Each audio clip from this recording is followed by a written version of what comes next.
Olá, gente, tudo jóia? Boa tarde. Aqui é o professor Leonardo Cremasco, conhecido aí como Léo Cremasco.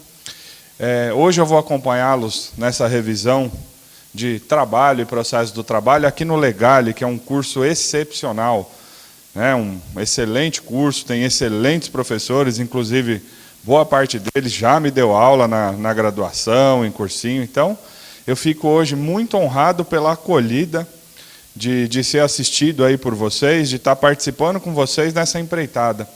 E a nossa meta aqui é tentar falar o máximo de informação possível para que vocês aí pontuem bastante na prova da OAB. Gente, quem quiser meu Facebook é Leonardo Cremasco Sartório. Vou colocar aqui.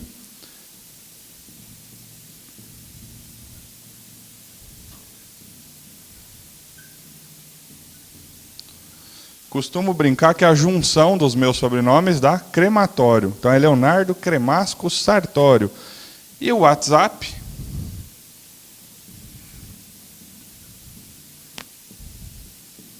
Tá aí. Então, precisou falar comigo, tá aqui. Facebook e WhatsApp. Podem me acionar a qualquer momento, tá certo? Só não a partir das 11 horas da noite, porque daí eu já estou em casa com a esposa, aí já é um momento mais reservado, mas se me mandar um WhatsApp, depois eu ainda respondo, tá certo? Gente, vamos lá. Sou advogado trabalhista, sou também membro do Tribunal de Ética da OAB aqui de São Paulo há alguns anos, então eu estou no mercado aí lecionando trabalho e ética há algum tempo. E o que eu acho interessante a gente começar aqui já para não perder muito tempo? Vamos começar direito do trabalho, falando um pouquinho dos princípios da nossa seara trabalhista, né? Importantes para a prova da OAB. Já vi questões da FGV abordando questão principiológica, então a gente não pode descuidar desse assunto, desse tema, para a prova da OAB. Gente, quando muitas pessoas no mercado falam assim, o direito do trabalho é um direito protetor, né, um direito protecionista, vamos dizer assim. E, de fato, o direito do trabalho ele tem um princípio, talvez o maior princípio, de maior abrangência, que se chama princípio da proteção. Princípio da proteção, que ele visa dar uma superioridade, né, à parte mais fraca da demanda, que é o empregado.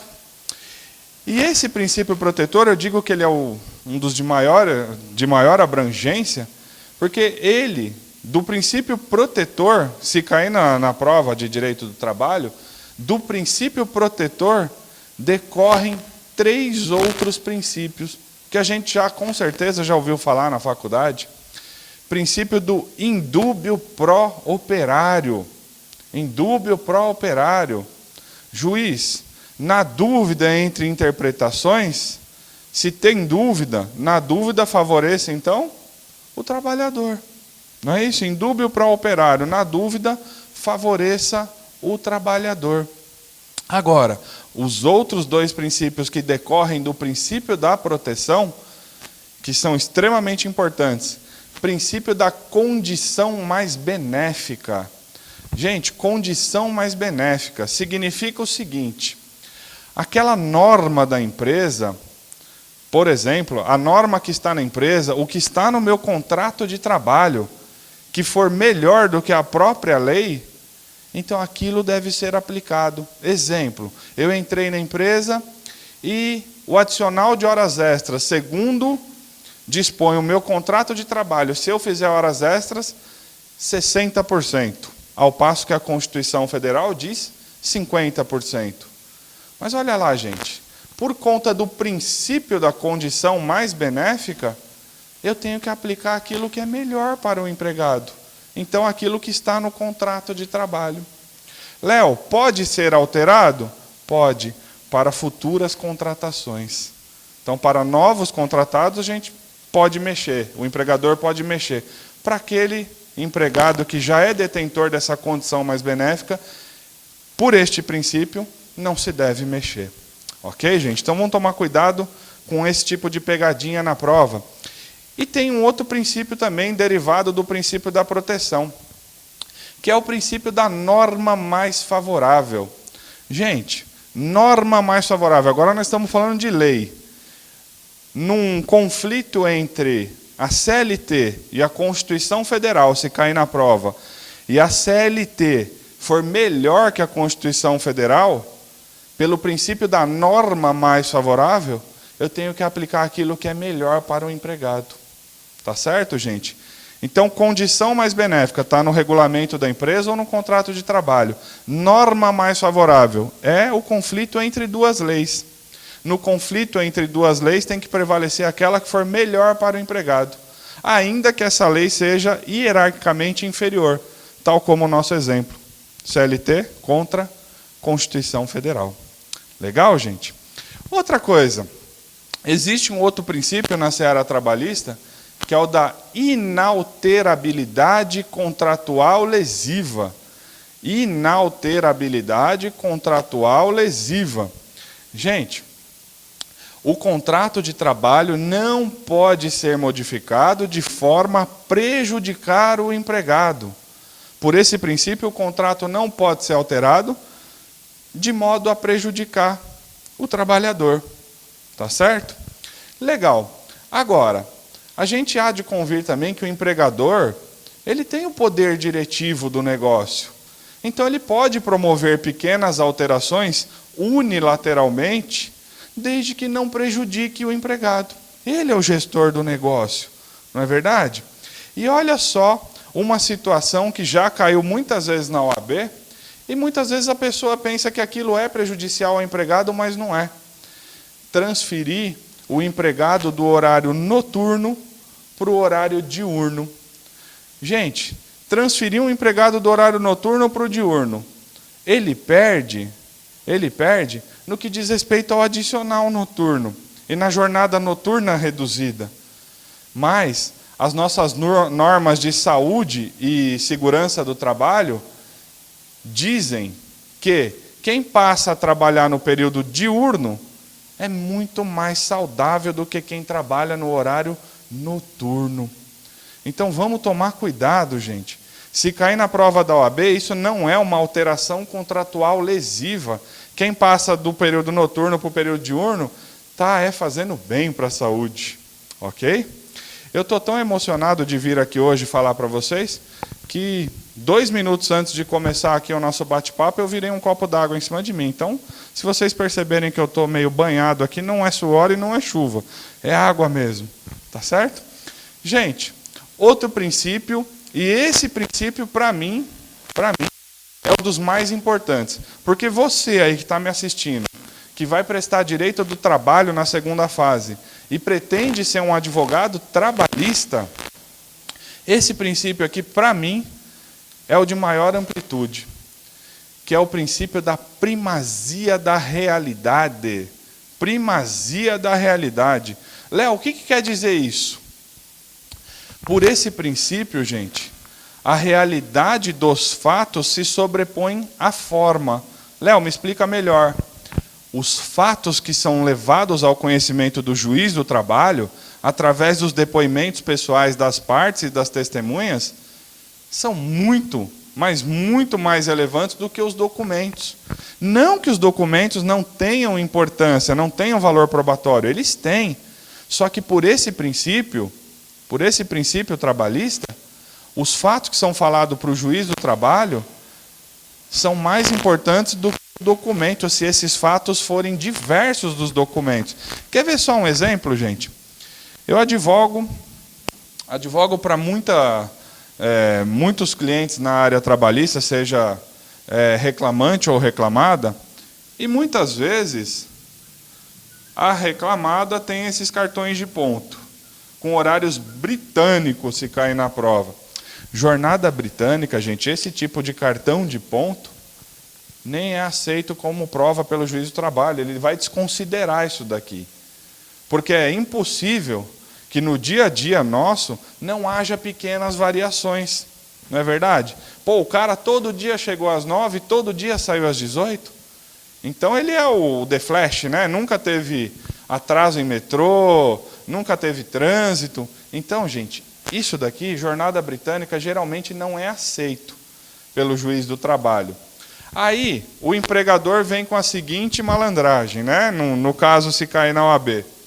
Nós sabemos que pequenas variações de 5 minutos a no máximo 10 minutos por dia não configuram hora extra. Então, o que o empregador hoje evoluiu? O empregador, lógico que eu estou falando, o empregador mal intencionado, né? O que o empregador mal intencionado faz hoje? Olha, empregado, num dia você vai colocar que entrou 8h57 da manhã e saiu às 19h02. No outro dia você coloca que entrou às 9h03 e saiu às 18h01. Ou seja, ele vai fazendo pequenas variações não excedentes a 10 minutos diários. Isso não configura hora extra. E depois ele fala para o juiz do trabalho: olha, excelência, eu estou juntando aqui os cartões de ponto, e os cartões de ponto são fidedignos, demonstram a real jornada cumprida pelo empregado. Olha só, quando ele chegou 8h57, ele marcou 8h57. Né? Quando ele saiu 18h01, ele marcou 18h01, exatamente o mesmo minuto. Mas olha só, por esse princípio que eu estou falando para vocês, se chegar uma testemunha perante o juiz, prestar o compromisso de dizer a verdade e falar assim: na prática, ele entrava às 7 da manhã e saía às 20 da noite, todos os dias. Por esse princípio, gente, não vale mais isso. Vale isso daqui. Então, pelo princípio da primazia da realidade, os fatos se sobrepõem à forma. Ou seja, os fatos que são levados ao conhecimento do juiz têm muito mais peso. Tá certo, gente? Então, para a prova de trabalho e para a vida, para os advogados trabalhistas que estão me assistindo, porque, gente, o que nos separa é somente uma questão burocrática, que é a carteira da OAB. Mas eu costumo rogar uma praga em todo aluno meu. Todo mundo que está me assistindo aqui no Legale hoje, vocês vão fazer pelo menos na primeira fase, eu estou falando o reclamão. O reclamão vai fazer 46 pontos. O desanimado vai fazer 46 pontos. E na segunda fase o desanimado vai fazer 7. Desanimado, não seja o desanimado, seja o animado. Mas mesmo o desanimado no dia vai passar. Vai passar, que vocês tiveram uma bagagem tenebrosa aqui com os professores da casa. Só que é o seguinte, a minha praga, para pegá-la, tem que ter consequência. Desanimado vai passar na primeira fase, vai passar na segunda fase, o animado também vai passar, todo mundo vai passar. Só que para minha praga pegar, e já pegou em vários locais, vocês têm que aceitar o ônus. O ônus é: a primeira causa que você vai advogar é do seu parente. E você não vai saber o que é receber honorários advocatícios. Tá certo, gente? Então, aceitou a minha praga, passou na OAB. E para quem vai advogar na área trabalhista, muitas vezes o seu cliente não vai ter um documento, mas ele vai ter 1, 2, 3 testemunhas que comprovam esse fato. Percebem que a testemunha, então, tem um valor probatório maior? Pelo princípio da primazia da realidade. Legal? Gente, outro princípio para a gente prosseguir aqui com a nossa aula. Princípio da irrenunciabilidade de direitos. Irrenunciabilidade de direitos. O direito trabalhista é irrenunciável. É irrenunciável. Agora, o que pode acontecer é o que os doutores e as doutoras aí já viram em audiência. Acordo. Né? O acordo é permitido, porque o acordo é uma sessão bilateral. Tanto o empregado quanto o empregador abrem mão de um pouquinho. Agora, a renúncia é eu impor unilateralmente para que aquela parte abra mão de um direito. E o direito do trabalho não admite renúncia. Portanto, se cai na OAB que o empregado foi demitido e o chefe fez ele assinar um documento dizendo que ele renuncia o direito ao aviso prévio ou o direito à multa dos 40% da FGTS. Por esse princípio, gente, vocês têm que defender com unhas e dentes que o empregador está errado e ele pode ser condenado sim na Justiça do Trabalho, porque o direito do trabalhista ele é irrenunciável, tá certo? Então, se amanhã chegar um cliente para vocês nesse sentido, não dispensem. Se ele falar, eu assinei isso aqui renunciando, Pega, gente. Pega que é uma causa maravilhosa. Porque direito trabalhista é irrenunciável. Como é que o empregador pode fazer? Renunciar.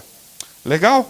Vamos prosseguir agora aqui, porque a gente tem um tempo curto e eu quero aproveitar ao máximo. Gente, próximo ponto que a gente vai falar. Relação de trabalho e relação de emprego. Relação de trabalho e relação de emprego. Gente, relação de trabalho é um gênero, do qual a relação de emprego é uma espécie. Então, relação do trabalho é muito mais abrangente, ela é um gênero, ao passo que a relação de emprego é uma espécie. O que eu quero dizer com isso? Todo trabalhador, será que é empregado? A resposta é não. Porque empregado, gente, empregado é quem preenche requisitos, não é isso? E os requisitos para ser empregado? Eu costumo usar essa sigla aqui. OSP. Né? Mas tem professor, tudo bem, eu também gosto, que usa o SHOP. Né? Muitas vezes ele está pensando no shopping center, muitas vezes ele está pensando num shopping, eu sei que é com C, tá bom, gente? Mas vamos lá. Eu classifico assim, OSP.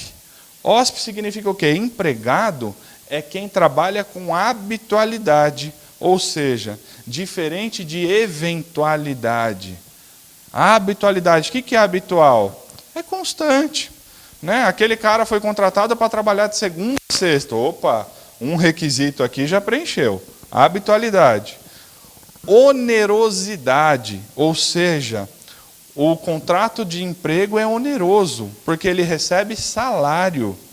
Então, trabalho habitual, recebe salário.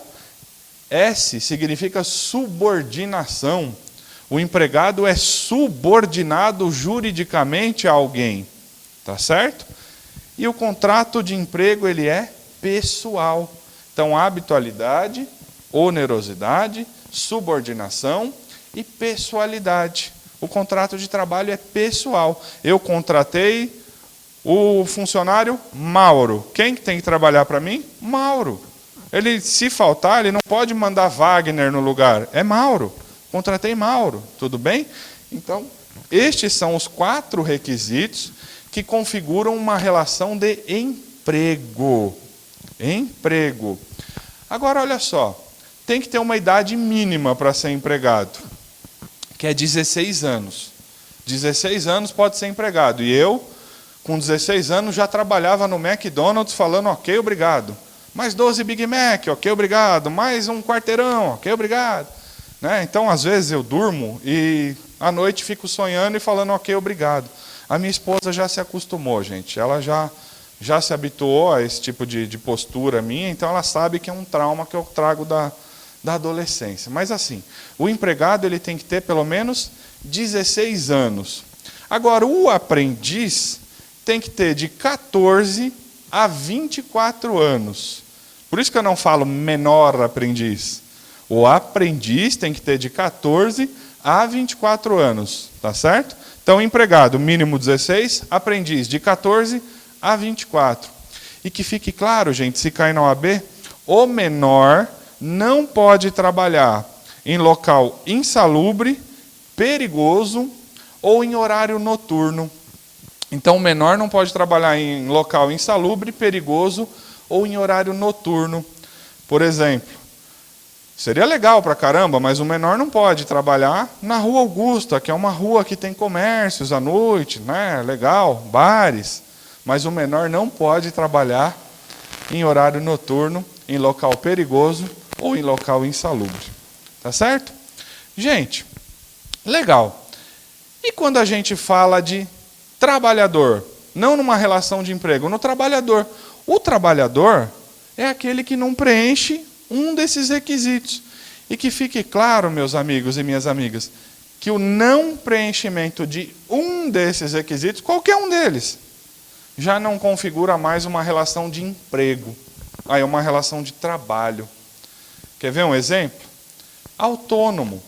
Autônomo é aquele que trabalha por conta e risco, mas ele não tem subordinação. Não é verdade? Então, o autônomo, ele trabalha por conta e risco. Pintor autônomo, marceneiro autônomo, tá certo? Então, essa pessoa ganha se trabalhar. Então, o risco é todo dela, não é verdade? Tem também o eventual. Léo, quem que é o eventual? O eventual, se cair na prova, é aquele trabalhador que faz bico. Num dia, ele faz bico de eletricista, no outro dia ele faz de pintor, no outro dia ele faz de pedreiro. Ou seja, ele faz bico de qualquer coisa, né? Mas ele é um trabalhador eventual. Por quê? Ele trabalha em caráter esporádico e precário. Né? Esporádico e precário. Tem um outro trabalhador também, que vocês estão me ouvindo aí, com certeza alguém tem a carteira de estagiário da OAB. O trabalhador estagiário. Estagiário, gente. Estagiário não é empregado. Não é empregado. E desde que promulgaram a lei do estagiário, que é a lei 11.788 de 2008, que eu anseio por uma questão na prova da OAB abordando o estagiário, mas abordando de uma forma, né, legal, técnica. Olha só, hoje, numa relação de estágio, deixa eu apagar aqui, só um minutinho. Hoje, numa relação de estágio, tem que ter 3 figuras. 3 figuras. Primeira, o estagiário. Segundo, instituição de ensino, matrícula em instituição de ensino. E o órgão concedente de estágio. Então, essa é a relação de estágio hoje pela Lei 11.788. Ela é uma relação envolvendo 3 agentes. O estagiário, uma instituição de ensino e um órgão concedente de estágio. O órgão quer contratar o estagiário. E entre esses 3, gente, tem que existir um termo de compromisso. Então, entre o estagiário, a instituição de ensino e o órgão concedente, tem que haver um termo de compromisso. Né? Então, esse termo de compromisso é onde vai constar aquilo que o estagiário vai fazer no estágio, para depois poder ser acompanhado pela instituição de ensino, para ver se ele realmente está aprendendo ou não. Então, Lei 11.788 tem que ter esses 3 agentes e um termo de compromisso. Tem que ter um supervisor na escola, na instituição de ensino, responsável pelo estagiário, para analisar se ele está aprendendo alguma coisa ou não. Tem que ter também um professor, tem que ter também um supervisor no órgão contratante para poder passar o conhecimento ao estagiário, para poder gerir, né, o seu contrato aqui, o termo de compromisso. Então tem que ter um supervisor na escola e um supervisor no local de trabalho. O estagiário tem direito a uma bolsa ou outra contraprestação e a vale transporte. Bolsa ou outra contraprestação, vale transporte e férias de 30 dias, preferencialmente no período escolar. Não é isso? Legal. Outros benefícios concedidos pelo órgão cedente, por si só, não acarretam vínculo empregatício. Que outros benefícios, Léo? Exemplo, se eu sou o órgão contratante, eu forneço vale alimentação para o estagiário, para ele poder comer. Isso, por si só, não configura vínculo empregatício. Tá certo, gente? E hoje, o estagiário, essa lei diz que ele tem, o estagiário de ensino superior, por exemplo, ele tem que cumprir 6 horas diárias e 30 horas semanais. Olha que beleza. 6 horas diárias e 30 horas semanais. Legal. É verdade, Léo, que em dias de prova, em dias de avaliação, o estagiário tem direito a cumprir metade dessa jornada, se cair na prova? É. Só que a instituição de ensino tem que passar no início do ano letivo, ela tem que passar para o órgão contratante do estagiário o calendário letivo com as avaliações, para o empregador, vamos dizer assim, o contratante, já saber quando é que esse rapaz, essa moça vão ter as provas, tá certo? Então, em períodos de prova, de avaliação, o estagiário tem direito de trabalhar metade da jornada. Gente, qual é o ponto que eu quero tocar aqui com vocês? E que ainda não caiu na OAB, mas é um ponto que aí no mercado, muitas vezes, a gente ganha uma ação trabalhista por conta de um eixo que está fora nessa lei. Essa lei, ela traz vários requisitos a ser cumprido e ela diz, o estagiário não é empregado. Só que tem um outro ponto dessa lei que diz o seguinte, qualquer dispositivo dessa lei que for descumprido, acarretará o vínculo empregatício do estagiário. Então fica esperto, meu amigo e minha amiga, porque se cair isso na OAB, muitas vezes pode cair uma situação do estagiário em que o órgão contratante está fazendo ele trabalhar 10 horas por dia. Está fazendo ele trabalhar 10 horas, muito mais do que o permitido. Ou seja, isso significa que está descumprindo um item dessa lei. Aí acarreta a esse órgão cedente o ônus de depois, se tiver uma ação trabalhista, o ônus de ter que registrar esse estagiário, reconhecer o vínculo empregatício dele.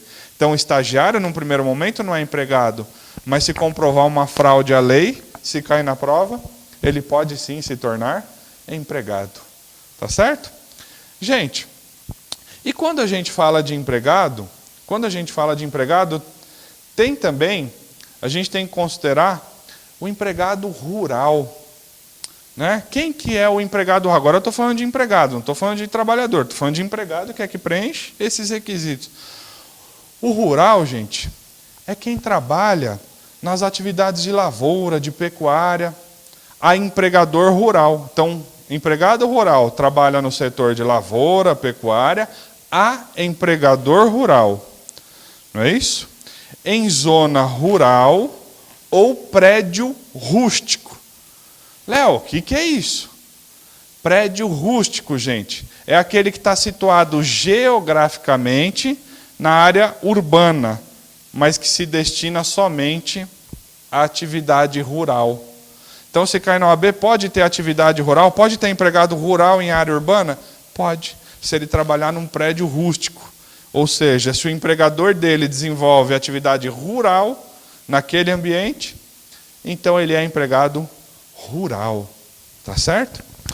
Uma outra empregada que me chama a atenção aqui, que pode cair na OAB, se chama mãe social. Léo, nunca ouvi falar de mãe social. Já ouviu sim, com certeza. Gente, existe uma modalidade de empregada no mercado que se chama mãe social. E essa mãe social, ela trabalha em instituições sociais sem fins lucrativos, que cuidam de menores abandonados. Então, existe no mercado instituição social sem fim lucrativo que cuida de menores abandonados. E essas instituições, elas podem contratar a empregada que se chama mãe social. Essa mãe social, ela vai ser designada a residir numa casa que é chamada casa-lar. Casa-lar. Então, instituições sociais sem fins lucrativos podem contratar mães sociais para residir em casas-lares, e nessa casa-lar ela pode conviver com até 10 menores. Ela vai desempenhar o papel de mãe para ele, ela vai dar o convívio familiar que eles precisam para, né, se ressocializar, para poder ter esse contato com uma relação familiar. Então, eu acho isso muito legal. Essa é uma iniciativa muito legal que existe.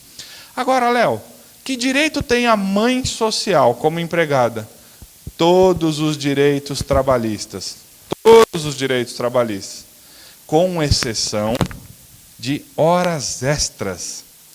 Ela tem férias? Tem. Ela tem descanso semanal remunerado uma vez por semana? Tem. Agora, hora extra. Ela pode ter hora extra? Não, porque ela vai residir na casa-lar com esses até 10 menores, tá certo? E eu digo o seguinte, Se essa mãe social fosse pedir hora extra, olha ela convivendo todo dia lá. Se a nossa mãe fosse pedir hora extra, por ter cuidado de nós, hoje a gente estaria falido. Não é verdade? Então a mãe social, ela não tem direito a hora extra se cair na OAB. Beleza? Léo, e o doméstico? É empregado ou é trabalhador? Doméstico é empregado. Doméstico é empregado. Que direito tem os domésticos? Hoje, os direitos dos domésticos estão... Ele tem direito a salário mínimo, férias, 13º, fundo de garantia, todos os direitos. Ele tem direito a uma jornada de trabalho, né? Hoje tem jornada de trabalho já regulamentada também, que pode ser aquela de 8 horas diárias, ou pode ser também aquela 12 por 36. O doméstico tem isso também, ele pode trabalhar em escala de 12 por 36. E um detalhe sobre o doméstico. Pode adotar banco de horas para doméstico? Sim. Agora, ele tem que compensar a hora extra em que período? Até 1 ano. Se ele não compensar em até 1 ano, aí tem que pagar as horas extras. Tá certo?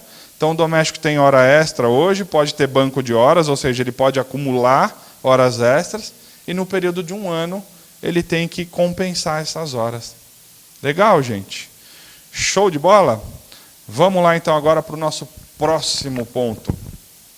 Jornada de trabalho. Jornada de trabalho.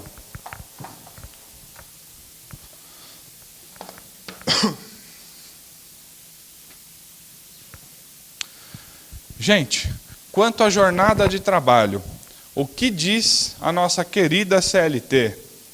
O empregado urbano, por exemplo, ele tem que trabalhar 8 horas diárias, 44 semanais e 220 horas mensais. Então essa é a jornada de trabalho, do empregado, né? 8 horas diárias, 44 semanais e 220 mensais. Mas, Léo, às vezes cai na prova da OAB categoria diferenciada. Existem categorias que têm jornadas diferentes? Existem. Eu vou dar alguns exemplos. Ascensorista, são 6 horas. Não é? Telefonista, são 6 horas. E o que mais cai na OAB? Bancário. Bancário, quantas horas são? 6 horas. Está no artigo 224, caput da CLT. Bancário tem que trabalhar 6 horas. Só que cuidado, gente, que na prova da OAB, muitas vezes não é a regra que eles querem a exceção. Então, o bancário tem que trabalhar 6 horas. Só que esse artigo 224 da CLT, em seu parágrafo 2º, diz o seguinte: bancário tem que trabalhar 6 horas, salvo aqueles que ganham gratificação de função de 1/3 sobre o salário, ou que tenham cargos de confiança. Então, se cair na OAB que o bancário trabalhava 8 horas, mas ele ganhava gratificação de função de 1/3 sobre o seu salário, então, nesse caso, se a prova da OAB perguntar qual é o entendimento da CLT, aí você tem que colocar que esse tem que trabalhar 8 horas, porque ele ganha gratificação de função. Tá certo? Essa é uma matéria bem discutida na prática, mas para efeito de prova da OAB, e bancário sempre é a bola da vez, então a gente tem que tomar cuidado. Tá? Se na prova mostrou que ele ganha essa gratificação de função, ou que ele possui alguma fidúcia especial do empregador, ele tem um certo cargo de confiança, né? Ele goza desse prestígio do empregador, então aí ele pode se inserir no parágrafo 2º e não no 224. E se ele se inserir no parágrafo 2º, então, é 8 horas a jornada. Tá certo, gente? Legal. Outra coisa, vocês que estão aqui nos ouvindo, eu sei que muitos de vocês querem ser advogado, juiz, promotor, delegado, enfim. Agora, muitos de vocês estão aqui nos ouvindo e que serão advogados.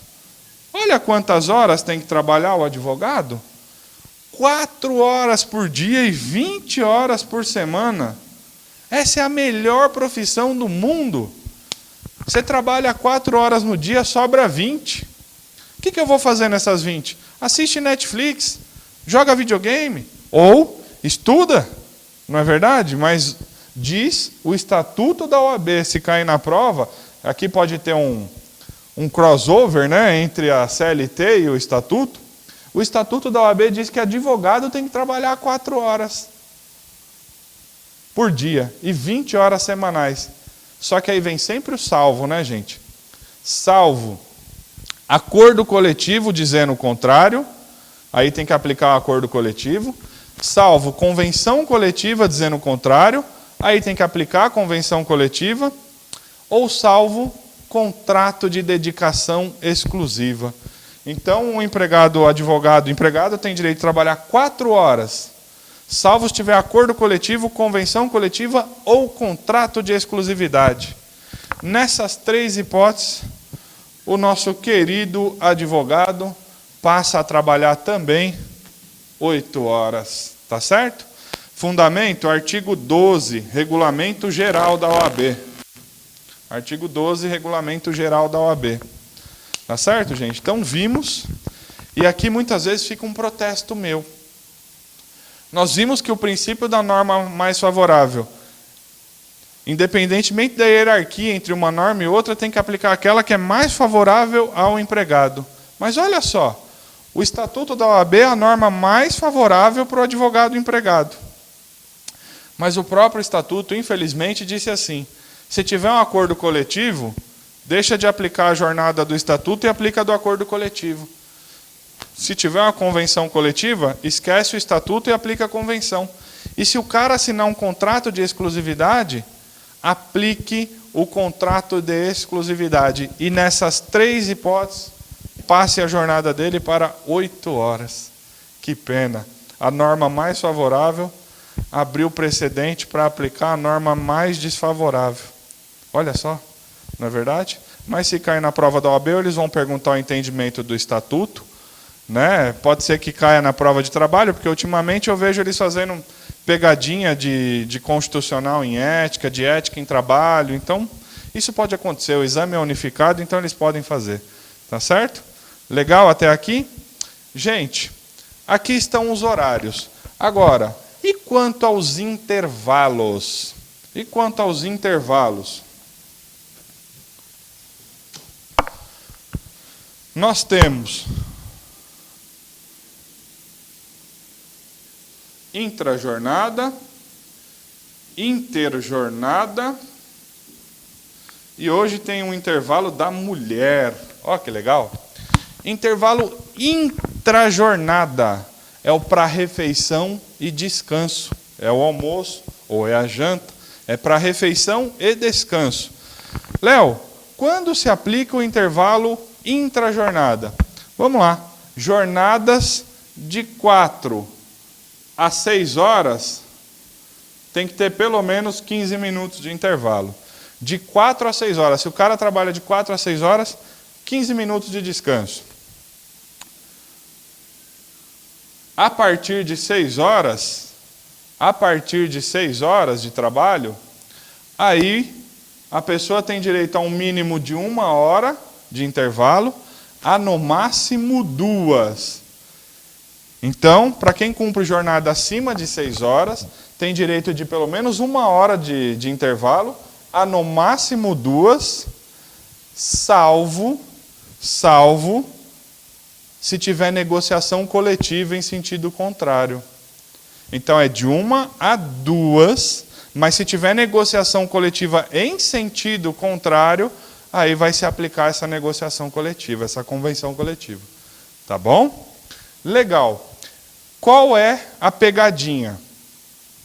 Léo, eu tenho 1 hora de intervalo. Eu tenho direito a 1 hora de intervalo. O empregador me deu somente 10 minutos. Eu tenho que direito? Eu tenho direito a 50 minutos como extra ou eu tenho direito a 1 hora cheia por não ter feito esse intervalo? Essa foi sempre uma briga entre advogados, gente. Porque o artigo 71, parágrafo 4º da CLT, ele diz que a não concessão do intervalo implica no pagamento do período como hora extra. Aí a discussão que abria na justiça era, Período é aquilo que não usufruiu. E os advogados de reclamante, não, período é o período inteiro. Então ficava aquela briga, não, mas se o cara folgou 10 minutos, então eu só tenho que pagar 50 como hora extra. Hoje isso já está pacificado, acabou. Está na súmula 437 do Tribunal Superior do Trabalho. E essa súmula diz o seguinte, que quando não concedido o intervalo, é para pagar o período inteiro que seria de intervalo. Então, se eu tenho direito a 1 hora de intervalo, eu folguei 10 minutos, eu vou receber 1 hora extra.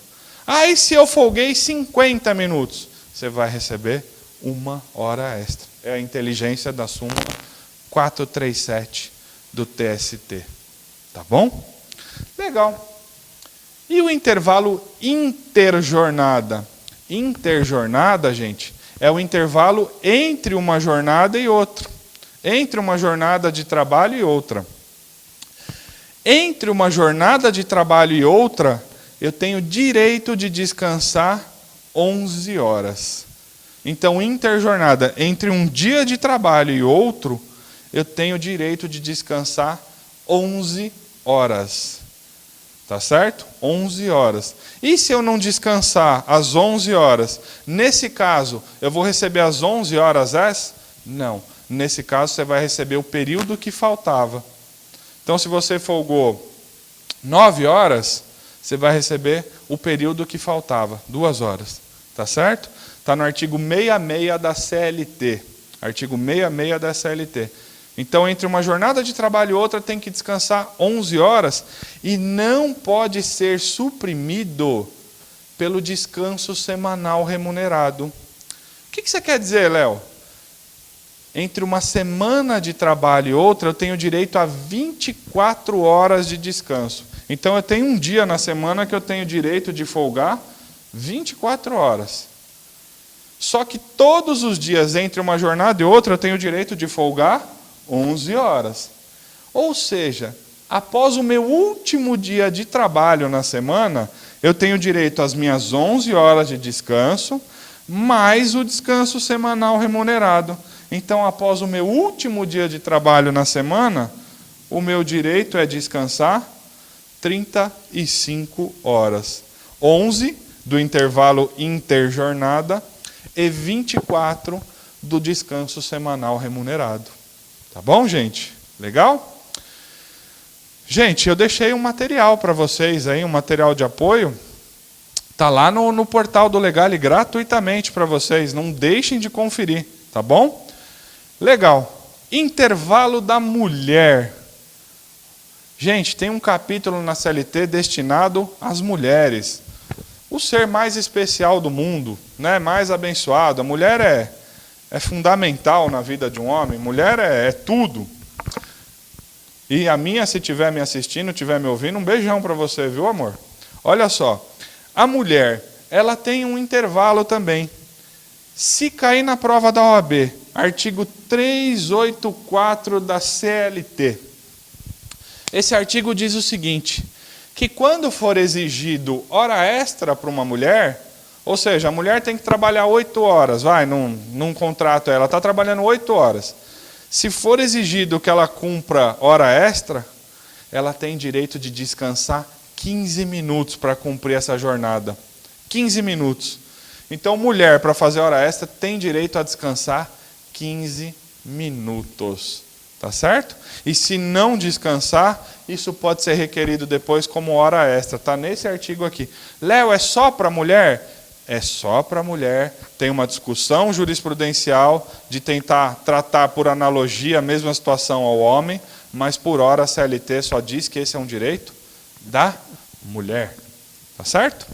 Gente, vamos entrar um pouquinho agora em processo do trabalho, que o nosso tempo vai passando assim acelerado. Para mim, mais uma vez, está sendo uma oportunidade muito legal estar falando para vocês aqui do Legale, que é, com certeza, um curso sensacional e referência aí no mercado. Gente, vamos lá. Processo do trabalho. Processo do trabalho. Vamos falar um pouquinho do processo. Léo, como é que eu busco a tutela de um direito trabalhista? Através de uma ação trabalhista, que se chama reclamação trabalhista. Não é isso? Reclamação trabalhista. E a reclamação trabalhista, gente, nós temos 3 ritos. Nós temos o rito sumário, que há causas até 2 salários mínimos. Nós temos o sumaríssimo, que daí vai até 40 salários mínimos. E nós temos o rito ordinário, acima de 40 salários mínimos, né? É o rito mais comum, né? Olha só, reclamação trabalhista. Uma vez ajuizado uma reclamação trabalhista, a parte contrária será notificada. Uma vez distribuída a ação trabalhista, e que fique claro, gente, quando você distribui uma ação trabalhista, o prazo prescricional fica interrompido. A distribuição de uma ação trabalhista interrompe o prazo prescricional. Tá certo? Legal. Então, distribuir a ação trabalhista. Distribuir a ação trabalhista. A outra parte vai ser notificada quanto aos termos dessa ação trabalhista. Ela vai ser notificada. E, gente, quando eu distribuo a ação pela CLT, o serventuário da Justiça, pela CLT, na prática é diferente. Quando a gente distribui a ação, presume-se o recebimento da ação, a atuação dela em 48 horas. E presume-se expedida a notificação em outras 48 horas. Então, quando o serventuário recebe a ação, ele tem 48 horas para preparar a notificação e presume-se o envio dessa notificação após mais 48 horas do recebimento. Então, 48 horas recebe, 48 horas para mandar. Na prática, a gente distribui a ação hoje, como a audiência ficou para maio do ano que vem, em abril ele solta a notificação. Né? Mais ou menos assim. Mas aqui eu faço uma homenagem. Minas Gerais é o estado que eu vejo mais rápido. A Justiça de Minas Gerais está bem rápida. Né? Então, palmas aí para os mineiros, eles sabem exatamente o que é princípio da celeridade e economia processual. Mas vamos lá. Então, eu entrei com a ação, a parte é notificada. E quando essa parte é notificada, essa notificação tem que ser recebida até 5 dias antes da audiência. Então, Léo, eu entrei com uma ação, a reclamada, quando receber essa notificação, é verdade que tem que ter um prazo mínimo para ela poder se defender? Sim. A notificação tem que chegar para ela com pelo menos 5 dias de antecedência da data da audiência. Isso se chama quinquídio legal. Quinquídio legal. Não é isso? Então, uma vez distribuída a ação, a outra parte tem que receber a notificação com pelo menos 5 dias. Léo, e se chegar com 1 dia de antecedência da audiência, e não respeitar o prazo de 5 dias? Aí, gente, essa parte que foi prejudicada, uma vez arguindo esse fato em juízo e sendo comprovado que a notificação não chegou com pelo menos 5 dias de antecedência, o juiz tem que devolver o prazo para essa parte e respeitar o quinquídio legal. Ou seja, ele vai ter que adiar a audiência e conceder o prazo razoável, respeitando pelo menos os 5 dias, que é o prazo razoável para que possa exercer o contraditório com qualidade, reunir informações, conversar com testemunha. Tá certo? Legal. Então, uma vez distribuída a ação, a notificação tem que chegar com até 5 dias de antecedência. Mas, Léo, eu tenho que respeitar prazo prescricional para entrar com a ação? Tenho. E aí nós temos a prescrição bienal. Nós temos a quinquenal. E hoje nós temos a do FGTS também. Bienal. Quando eu saio de uma empresa, eu tenho quanto tempo para ajuizar uma reclamação trabalhista, se eu quiser? 2 anos. Então, quando sai de uma empresa, tem 2 anos para ingressar com uma reclamação trabalhista. Mas será que são 2 anos cravados? A resposta é Depende. Pode cair na nossa prova da OAB que a pessoa teve um aviso prévio indenizado. Ou seja, nós temos duas diferenças. O aviso prévio cumprido, eu cumpri, e aquele último dia que eu trabalhei é exatamente o último dia de contrato. Se cair na prova, a pessoa cumpriu o aviso prévio, então conta 2 anos daquela data. Certinho, 2 anos daquela data que vai dar a prescrição bienal. Agora, quando o aviso prévio é indenizado, quando o empregador fala assim, ó, empregado, você não vai cumprir o aviso prévio, eu vou pagar esse período. Seja ele de 30, 60, 90 dias, porque hoje o aviso prévio pode ser até 90 dias. Se eu, empregador, indenizo o empregado, aquele prazo que está indenizado, aquele período que foi indenizado, conta a favor do empregado que quiser entrar com uma ação trabalhista. Salvo o melhor juízo, está na orientação jurisprudencial 290 do TST, se eu não me engano, tá, gente? Então, mas se eu não me engano, é a OJ, mas o contexto eu lembro. O aviso prévio sendo indenizado, ele computa a favor do empregado. Então, se ele teve 90 dias de aviso prévio indenizado, para entrar com uma ação trabalhista lá na frente, ele tem 2 anos e 90 dias. Não vamos dispensar o cliente falando sua causa está prescrita. A gente não sabe. Tá certo? Olhem sempre o tipo de aviso prévio, porque fica na carteira de trabalho da pessoa qual é a data que ficou projetada a rescisão. Muitas vezes nosso colega é demitido hoje e consta lá na carteira de trabalho como desligamento, janeiro. Você vai falar, colocaram janeiro de 2017. É porque na carteira de trabalho, se o aviso prévio é indenizado, tem que constar o prazo da projeção. Ou na data de saída, ou nas anotações gerais da carteira. Tem que constar essa informação. Então, você sempre olha a carteira do cara, porque se tiver aviso prévio indenizado, olha lá o período que está indenizado, porque às vezes não está prescrita a causa e você dispensou o cliente. Então, cuidado na prova da OAB, cuidado na vida. Então, prescrição bienal é essa. Quinquenal, eu tenho direito aos 5 últimos anos de contrato de trabalho. Então, eu tenho 2 anos para entrar com a ação, e quando eu entro com essa ação, tem direito de reclamar os 5 últimos anos. Tá certo? Agora, gente, qual é o marco da prescrição quinquenal? O marco da prescrição quinquenal é quando a ação é distribuída. Quer ver só? O empregado trabalhou de 10 de janeiro de 2000 a 10 de janeiro de 2005.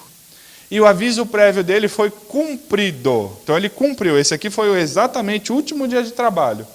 A gente há de convir que ele tem 2 anos para entrar com a ação. E se ele entrar com a ação no último dia de prazo, é desse dia aqui, ó, que vai retroagir 5 anos para trás. Então, ó, 10 de 1 de 2007, 2006, 2005, 2004, 2003, 2002. Aí a ação dele vai ser 10 de janeiro de 2002 até a data que ele saiu, 10 de janeiro de 2005. Onde eu quero chegar? Se eu trabalhei em contrato de 5 anos e demorei 2 anos para entrar com a ação, retroagindo quando eu distribuir essa ação, eu vou perder 2 anos do meu contrato. Porque os 5 anos são contados da data do ajuizamento da ação. Tá certo? E a prescrição do FGTS, que antes era trintenária? Agora, a partir de novembro de 2014, a prescrição do FGTS passou a ser quinquenal.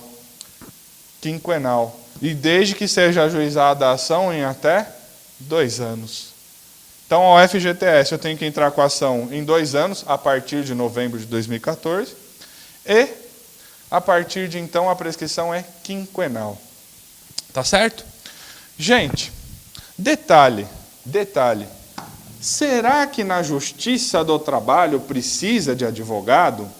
Será que é obrigatório o advogado para postular numa ação trabalhista? A resposta é Não. Eu tenho certeza que todos vocês que estão nos assistindo aí falam, não, Léo, não é obrigatório, porque existe o jus postulandi na área trabalhista. Artigo 791 da CLT. Olha só, gente. Se cair na prova para entrar com uma ação trabalhista, então não precisa ser advogado. As partes podem demandar sem advogado. Está aqui nesse artigo. Né? Então o mévio, se você me perguntar qual é a certeza que você tem que vai cair na prova? Mévio. Mévio vai cair na prova. E o que mais pode cair? Tício. Agora, o resto a gente tenta cercar de todo lado, né? Mas vamos lá. Mévio não é advogado. Ele pode entrar com uma ação trabalhista sozinho? Pode. Pode. Agora, até onde ele pode exercer o jus postulandi sozinho? Porque a ação trabalhista ela é proposta na vara do trabalho. Não é isso? Via de regra no local onde a pessoa prestou o serviço. Então, o cara entrou com a ação trabalhista. Se não existir justiça do trabalho onde ele prestou o serviço, aí ele entra com a ação trabalhista na vara comum. Legal. Saiu a sentença. O segundo grau de jurisdição na área trabalhista se chama Tribunal Regional do Trabalho. O cara entrou com a ação sozinho, saiu a sentença. Será que ele pode recorrer sozinho se cair na OAB? A resposta é: pode. Olha só, gente, não é invenção da minha cabeça. Tem uma súmula do TST, editada em 2010, súmula 425, que diz que na Justiça do Trabalho, o jus postulandi pode ser exercido na primeira e na segunda instância. Mas, Léo, vai ficar horrível o recurso do cara. Não importa. Se cair na OAB, ele pode. Ele pode recorrer sozinho se o recurso for de competência do TRT. Só que essa súmula diz o seguinte, ele pode ir até aqui.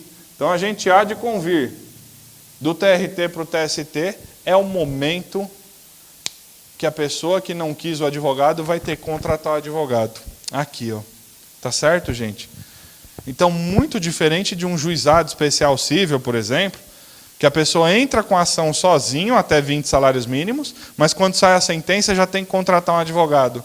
Na área trabalhista, o jus postulandi pode ser exercido na primeira e na segunda instância. E que fique claro o seguinte, a ação trabalhista deve ser proposta na vara do trabalho. Se não existir vara do trabalho naquela localidade onde ele trabalhou, na vara comum. Se cair na prova da OAB, o cara entrou com a ação trabalhista na vara comum. Uma semana depois criou a Justiça do Trabalho naquela localidade. O que tem que fazer com os processos? Migrar para a Justiça do Trabalho imediatamente. Ah, mas esse juiz aqui marcou para fazer uma audiência. Não é mais ele, é o juiz do trabalho.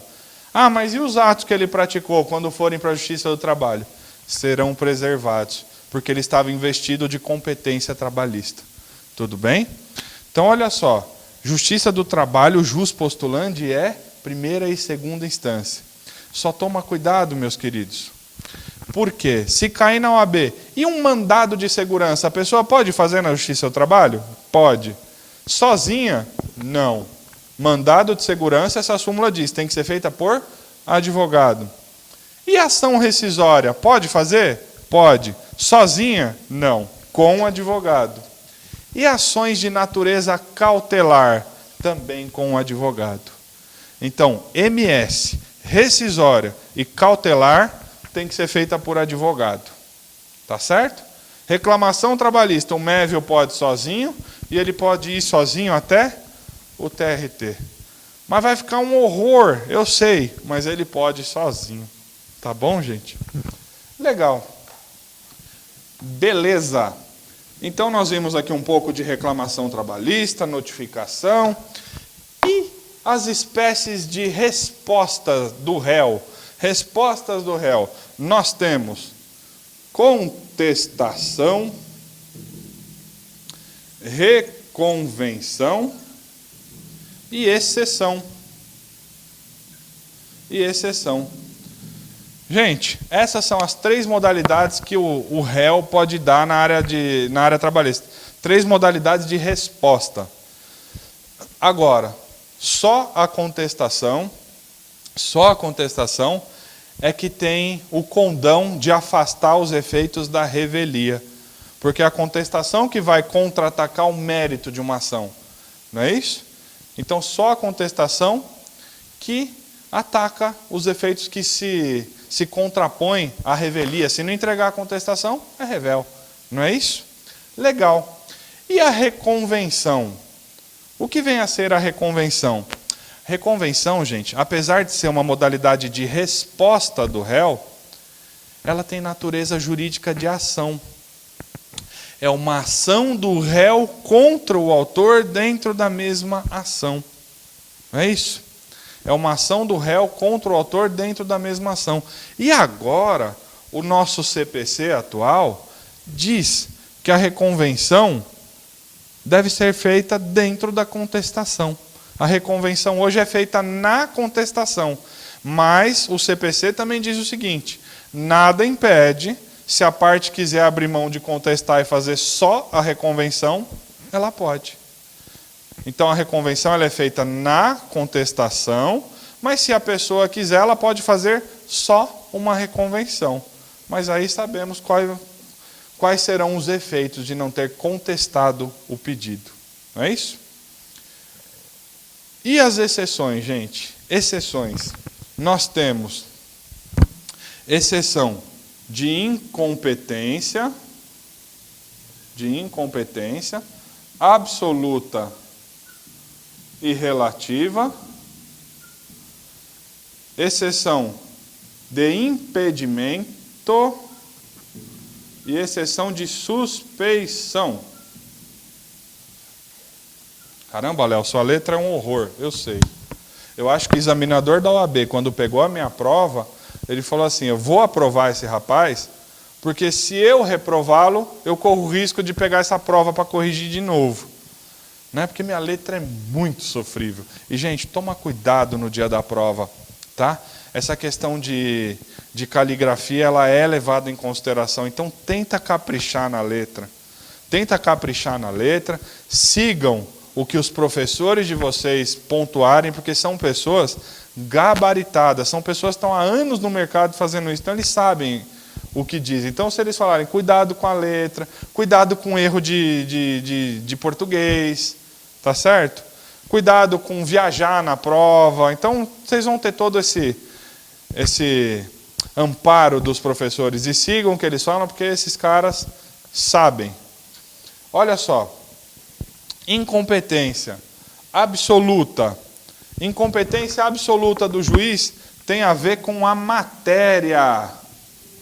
Quando um juiz é absolutamente incompetente, tem a ver com a matéria. Exemplo, o cara ajuizar uma ação de divórcio na Justiça do Trabalho. A Justiça do Trabalho não tem competência para isso, não é verdade? Relativa tem a ver com o lugar. Gente, incompetência absoluta tem a ver com a matéria, pode ser reconhecida de ofício pelo juiz, tá certo? Pode ser reconhecida de ofício pelo juiz. Agora, a incompetência relativa, que tem a ver com o lugar. Ou seja, eu trabalhei em São Caetano do Sul e entrei com ação em São Bernardo do Campo. Será que eu entrei no lugar correto? Porque pelo artigo 651 da CLT, eu deveria propor ação no local que eu prestei o meu serviço. Então, se eu trabalhei em São Caetano do Sul, tinha que ajuizar em São Caetano do Sul. Tá certo? Só que a incompetência relativa, se não for arguída, aquele juiz até então incompetente passa a ser competente. Legal? A absoluta tem a ver com a matéria, a relativa tem a ver com o lugar. Ambas, pelo novo CPC, ambas devem ser feitas em preliminar de contestação. Então, hoje não se faz mais uma peça de exceção apartada. O novo CPC diz, faça as duas em preliminar de contestação. Tá bom? Impedimento. Impedimento tem a ver com a figura do juiz em relação à causa. Impedimento é a figura do juiz em relação à causa. Ou seja, em algum momento aquele juiz atuou naquela causa. Ou ele foi parte naquela causa, ou ele foi advogado naquela causa, ou ele foi perito naquela causa. Ou seja, aquela causa já teve o dedo da pessoa que passou na magistratura. Eu passei na magistratura e num dado momento cai um processo que eu era o advogado. Será que eu posso julgar? Não, eu estou impedido. E suspeição?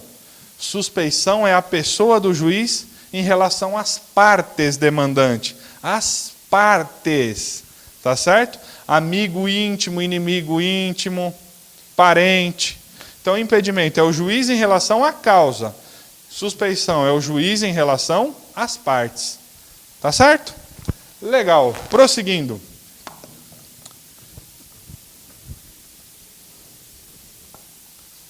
Nós vimos, então, que tem uma ação trabalhista, pode ter uma modalidade de resposta. Nós vimos aqui as 3 modalidades. Gente, da sentença do juiz, se tiver omissão, ou seja, o juiz não se pronunciou sobre algum ponto que foi falado no processo, então ele foi omisso. Se tiver contradição na fundamentação da sentença, o juiz falou que eu tenho direito. No dispositivo lá no final ele falou, não tem direito. Então ele está contraditório, não é isso? Se tiver omissão, contradição... É verdade que cabe uma peça que se chama embargos de declaração? Sim, embargos de declaração. Em que prazo, Léo? 5 dias. Se a sentença for omissa, contraditória, obscura, né? Omissa, contraditória, obscura, cabe embargos de declaração no prazo de 5 dias. E uma vez apresentado o embargo de declaração por qualquer das partes demandantes, os prazos processuais ficam interrompidos. Então, eu entrei com embargo de declaração. Interrompe o prazo para outra parte também? Interrompe. Significa dizer que, uma vez interrompido o prazo, quando ele voltar a fluir, quando for decidido esses embargos, ele volta a fluir do zero.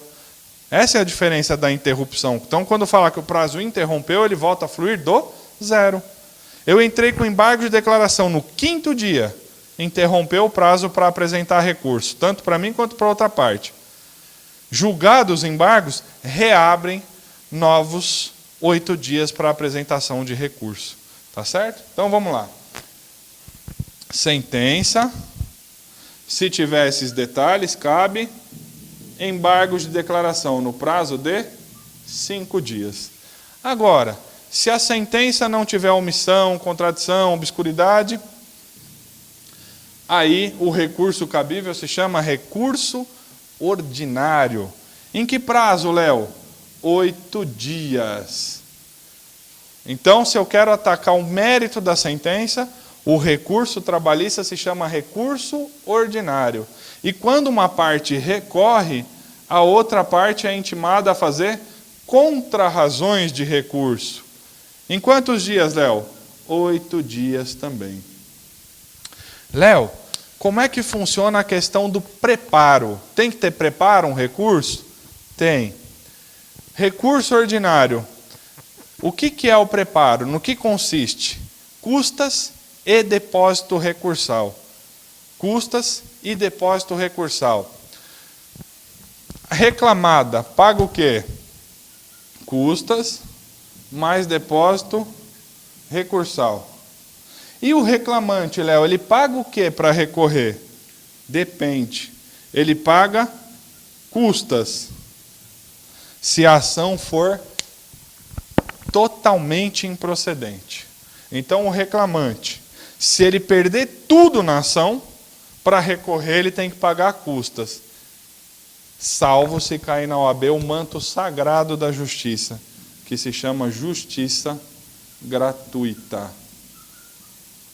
Então, se cair na prova da OAB que o reclamante entrou com a ação, perdeu tudo, ele tem que pagar o quê? Custas. Mas se na questão da OAB falou que ele é beneficiário da justiça gratuita, mesmo perdendo tudo, ele paga o quê? Nada.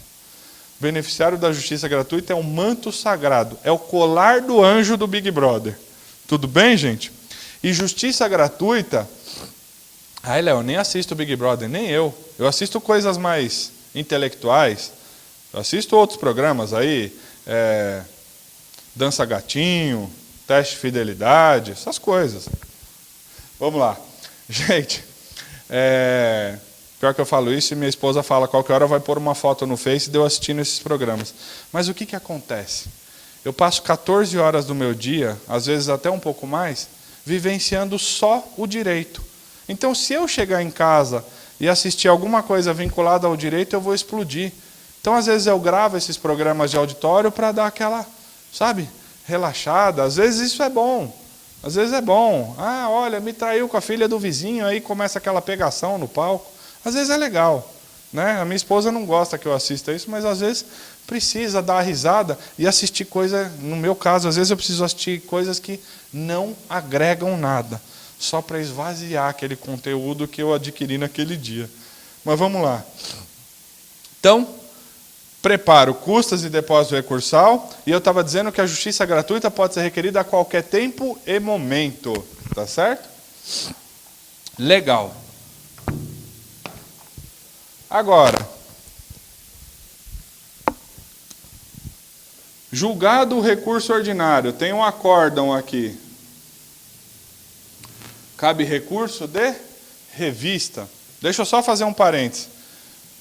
Quando julga a sentença, o RO vai para o Tribunal Regional do Trabalho. Não é isso?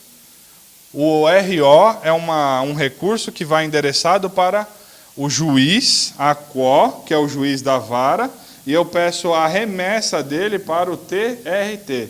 Só toma cuidado, meus queridos, que tem ação que já começa no TRT, não começa na vara. Dissídio coletivo, começa no TRT. Ação rescisória, começa no TRT.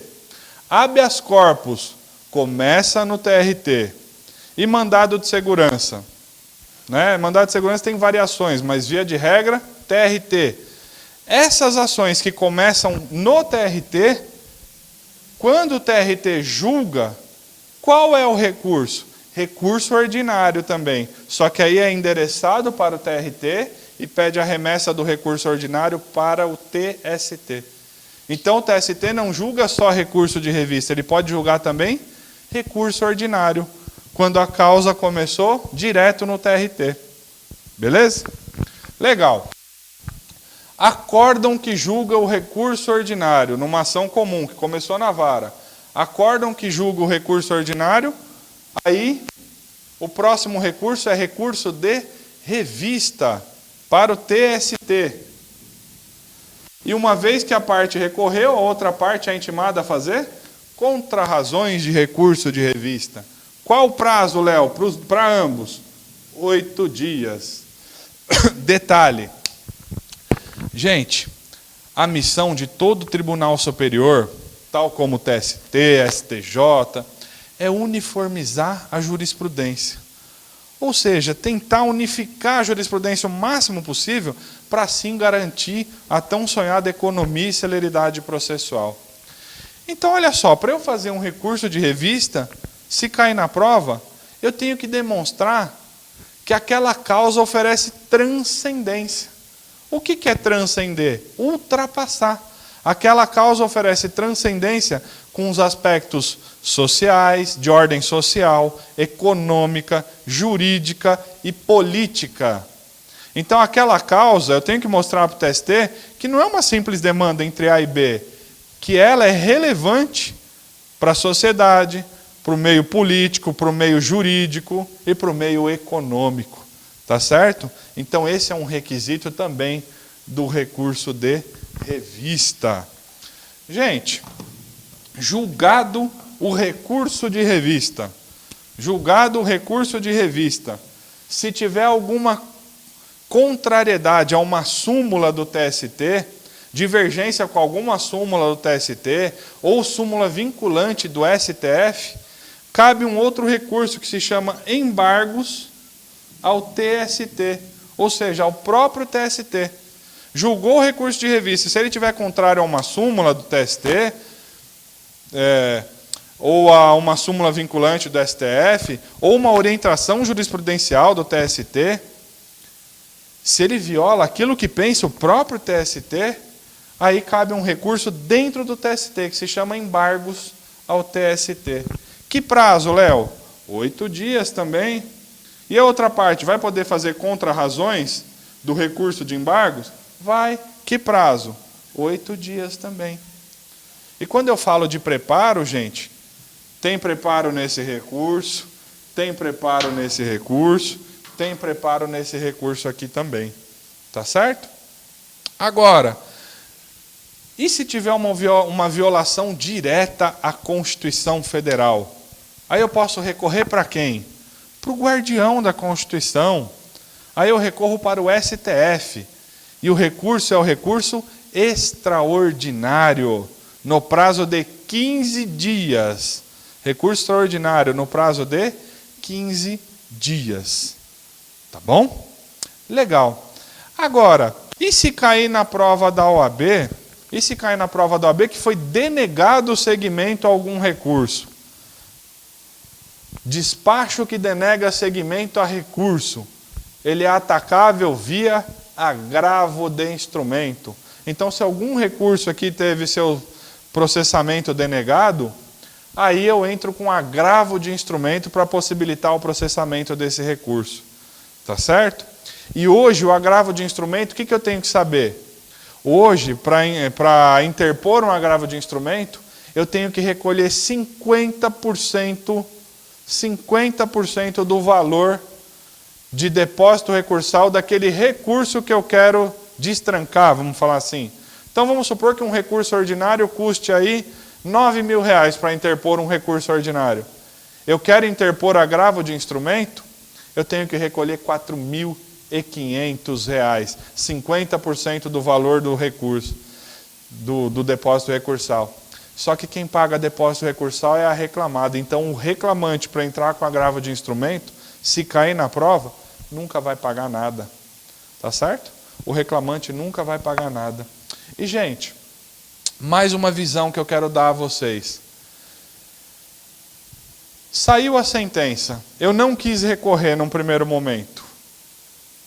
Aí, quando eu sou intimado, eu não quis recorrer. A outra parte recorreu. Quando eu sou intimado para apresentar as contrarrazões do recurso, se eu quiser, além das contrarrazões, eu posso apresentar também um recurso que se chama recurso adesivo. Mas quando cabe isso, Léo? Quando a sentença é parcialmente procedente, ou seja, ambas as partes ganharam e perderam. Então, ambas as partes têm legitimidade para recorrer. Então, saiu a sentença. Eu ganhei metade do que eu pedi. Só que aí eu não quis recorrer num primeiro momento. A outra parte recorreu. Aí o juiz me intimou e falou assim: apresente as contrarrazões do seu recurso. Naqueles 8 dias que eu tenho para apresentar as contrarrazões, eu posso apresentar também um recurso adesivo. Ele é adesivo porque ele segue a sorte do recurso principal, que foi interposto pela parte que recorreu no prazo. Ou seja, ele fica vinculado àquele recurso. Se a parte desistir desse recurso, o meu seno adesivo cai por terra. Então, o que é o recurso adesivo, gente? Eu classifico como um recurso da pessoa conformada. Num primeiro momento ela não recorreu, e num segundo momento, quando ela tinha que apresentar contrarrazões, aí ela fala: peraí, vou apresentar um recurso adesivo, agora eu quero recorrer. Pode cair isso na OAB? Pode. É permitido fazer isso na Justiça do Trabalho? É extremamente permitido. Tá certo? É permitido, não tem problema nenhum. Gente, então, saiu sentença. Primeiro recurso, recurso ordinário. Saiu o acórdão. Mas se tiver omissão, contradição, tudo aquilo, cabe embargos de declaração. Se não é caso de embargos, cabe recurso de revista. Tá certo? No prazo de 8 dias, a outra parte também pode ser intimada a se manifestar em 8 dias. E eu digo que recurso é uma peça que a gente pede a reforma da decisão. Em recurso, a gente não concorda com o juiz. A gente ataca a decisão do juiz. Agora, em contrarrazões, nós pedimos a manutenção da sentença, porque em contrarrazões, você vai falar que aquilo que o juiz te deu tem que ser mantido mesmo. Então eu digo, aqui é a peça do inconformado, o recurso é a peça do inconformado, contra-razões é a peça do conformado. E a do puxa-saco, que fala, o juiz é brilhante, esse juiz é maravilhoso, tem que manter a sentença. Tá certo, gente? Legal? Eu sei que o nosso panorama aqui, a gente está tentando sintetizar o máximo possível para vocês aí, tentar passar o máximo de informação, mas nessa 1 hora e pouco que a gente está junto aqui, já está sendo bem satisfatório para mim só de poder ter essa oportunidade de falar para vocês já é sensacional. Tá bom? Legal. Gente, rapidamente. Uma vez transitada em julgado a decisão, não tendo mais recurso, aí se abre a fase que a gente chama de execução. E a forma mais natural de prosseguimento de execução é por cálculos. Né? Cálculos aritméticos. Mas nós temos também liquidação de sentença por arbitramento, quando as partes convencionarem em nomear um árbitro para dar a opinião dele de quanto ele acha que vale uma estimativa daquela causa, não é muito usada. Ou a liquidação pode ser por artigos. Ou seja, quando o juiz deferiu hora extra num processo, mas no final ele não quantificou essas horas extras. Ele não falou quantas horas extras por dia. Então pode ter na fase de execução a abertura de uma audiência para ouvir de novo as testemunhas, para saber quantas horas aquela pessoa fazia por dia? Sim, isso é a liquidação por artigos. Também é pouco comum. A liquidação mais comum da gente ver é quando não tem mais recurso nenhum, o juiz intima as partes para apresentar cálculos. E aí ele pode nomear um perito dele também, e uma vez homologado uma conta, o juiz expede um mandado de citação, penhora e avaliação, para a parte pagar ou nomear bens à penhora. Uma vez garantida a execução, o executado pode embargar a execução e o exequente pode impugnar a sentença de liquidação. E quando o juiz decidir os embargos ou a impugnação, cabe o recurso de agravo de petição. O agravo de petição é o recurso da fase de execução. Quando o juiz decide os embargos à execução, a impugnação de sentença de liquidação ou os embargos de terceiro. Tá certo? E, após o julgamento do agravo de petição, cabe recurso de revista na fase de execução. Gente, essas eram as informações que eu queria trazer para vocês hoje. Vocês vão ter agora uma aula espetacular aqui com o professor Alexandrides. É uma aula de consumidor, cai muito na OAB. Prestem atenção, tenham fé, boa sorte e muito obrigado.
Olá, meu amigo, olá, minha amiga, sim, sou eu, professor Geórgios Alexandrides, e aqui vamos falar de uma coisa, da melhor matéria do mundo, que é o direito do consumidor, aqui para o exame de ordem. Sim, você de todo o Brasil que está me vendo, olha só, vamos falar um pouquinho de direito do consumidor.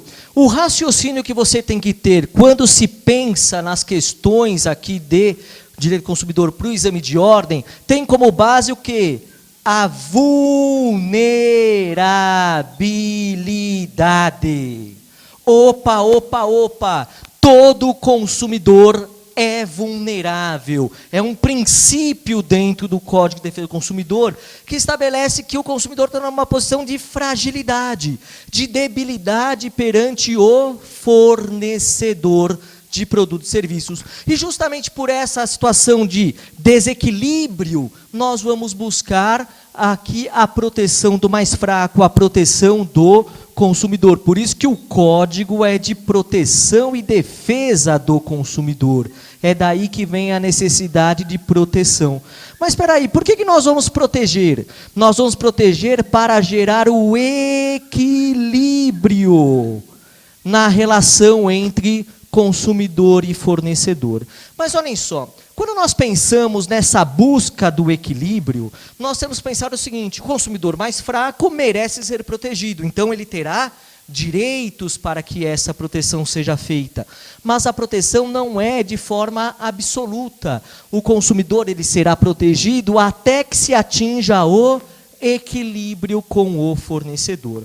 Para tanto, nós vamos ter um princípio muito importante, princípio da boa-fé.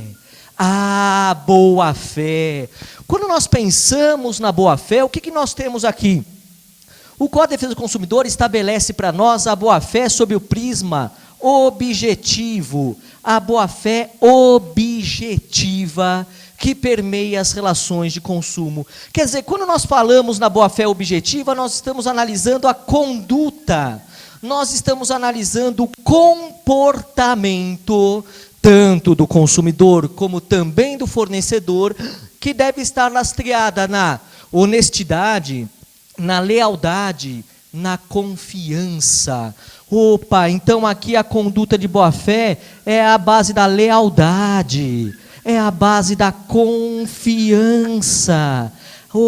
Aqui então, pessoal, tudo que o fornecedor diz, aqui eu, consumidor, acredito. Por quê? Porque pela boa-fé nós temos essa lealdade, confiança, esta honestidade. Daí porque, pessoal, o Código de Defesa do Consumidor vai muito proteger o consumidor e retirar direitos também do consumidor ao analisar a boa-fé, a conduta do consumidor e a conduta do fornecedor na relação de consumo. Bom, aqui, pessoal, vamos trabalhar com algumas questões que têm grande incidência no exame de ordem. A primeira delas que nós vamos tratar é uma diferenciação entre a responsabilidade pelo vício do produto ou do serviço e a responsabilidade civil decorrente do defeito do produto ou do serviço. Bom, quando nós pensamos na responsabilidade pelo vício do produto ou do serviço, nós estamos falando da garantia legal que todo produto, todo serviço tem frente à qualidade, frente à quantidade dos produtos, dos serviços que nós acabamos por adquirir. Os produtos, os serviços, eles têm que ser fornecidos com aquela qualidade esperada, aquela qualidade ofertada pelo fornecedor, que deve estar presente nos produtos e nos serviços, e a também respectiva quantidade. Se eventualmente o produto ou serviço adquirido não tiver na qualidade ou na quantidade aquilo que se espera dele, quanto às suas características, suas funções, nós vamos ter o quê? Um vício. Este vício nada mais é do que a garantia legal, que é indissociável do produto ou do serviço. Ou seja, o fornecedor não pode comercializar produtos e serviços sem que haja garantia legal sobre os mesmos. É nula de pleno direito eventual cláusula que aqui diga que não há esta garantia legal. É claro que o fornecedor pode até complementar esta garantia legal com a chamada garantia contratual do produto ou do serviço. Ele, fornecedor, aqui, geralmente o fabricante, ele concede uma garantia maior, ele promove aqui uma garantia contratual que é complementar à garantia legal. Bom, quando nós pensamos na garantia legal, vício, nós temos que pensar o seguinte, aqui nós estamos diante dos artigos 18, 19 e 20 do CDC, principalmente. Esses 3 dispositivos legais que estabelecem para nós as garantias. Mas olhem só, quando nós pensamos no vício de qualidade do produto, então vamos falar só do vício de qualidade do produto, quer dizer, aquele produto que, o que é o produto mesmo? É qualquer bem, móvel ou imóvel, material ou imaterial, isto é um bem. Quando nós pensamos no produto, este bem, móvel ou imóvel, material ou imaterial, ele pode ter um problema na sua qualidade. Se ele tem um problema na sua qualidade, em regra, o direito que o consumidor possui é ao reparo. Opa. Em regra, no vício de qualidade do produto, o direito do consumidor, em regra, é ao reparo, é ao conserto. É o que o Código de Defesa do Consumidor chama em substituição das partes viciadas. Então, você comprou uma televisão e aí chega em casa, instala ela, tudo liga e não funciona. O que nós temos aqui? Um vício de qualidade nesse produto, televisão. Aqui nós teremos que o direito que o consumidor tem é exigir a substituição das partes viciadas, exigir o reparo. E o fornecedor tem o prazo de 30 dias para realizar esse reparo. O prazo legal de até 30 dias para realizar o reparo. Este prazo é para o conserto. Deixamos o produto com o fornecedor, ele terá até 30 dias para reparar. O que o Código de Defesa do Consumidor estabelece? Bom, se houver o reparo e o produto ficar perfeito, o consumidor teve a sua proteção. Por força do equilíbrio, nós tivemos a proteção do mais fraco, sem também vilipendiar o mais forte fornecedor.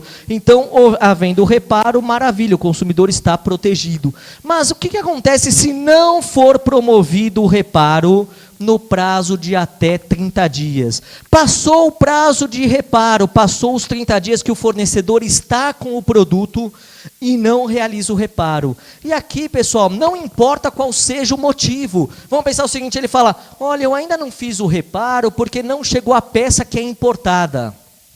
Fornecedor, você é obrigado a ter peças e componentes de reposição. Você não tem que fazer com que o consumidor fique obrigado a aguardar a chegada dessa peça. Não, o teu prazo está correndo. O tempo passa, o tempo voa e o prazo para reparo é de até 30 dias. Claro que esse prazo contratualmente pode ser diminuído para até 7, no máximo até 180 dias. Mas aí eu tenho que ter uma disposição contratual expressa para alteração do prazo de reparo do produto.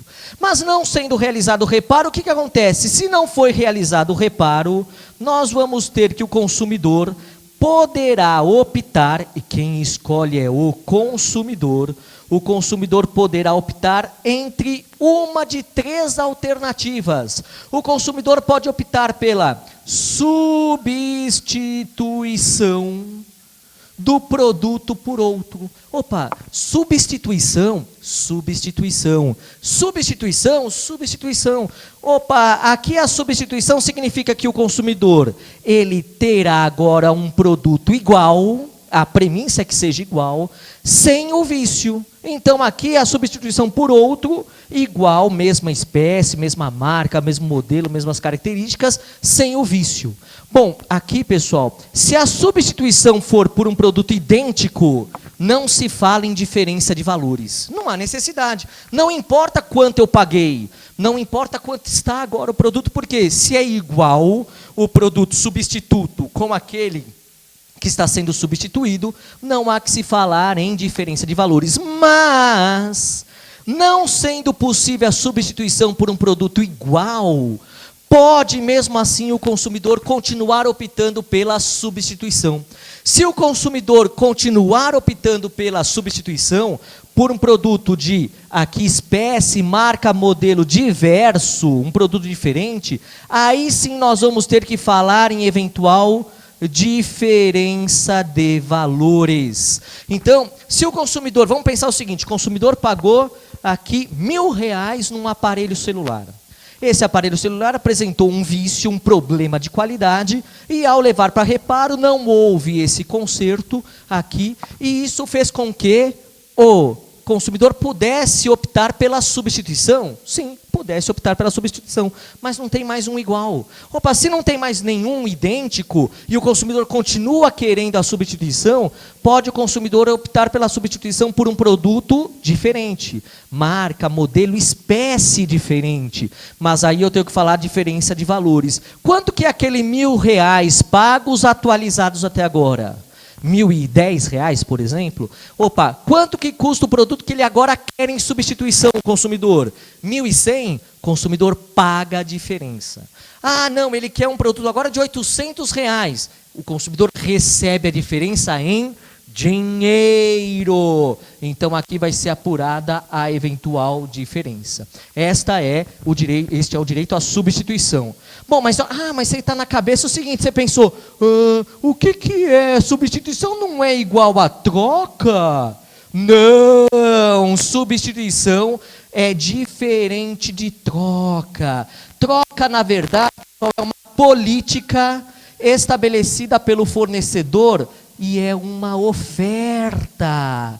Por quê? Porque o fornecedor ele tem a liberalidade de estabelecer condições de troca sem que haja vício nenhum.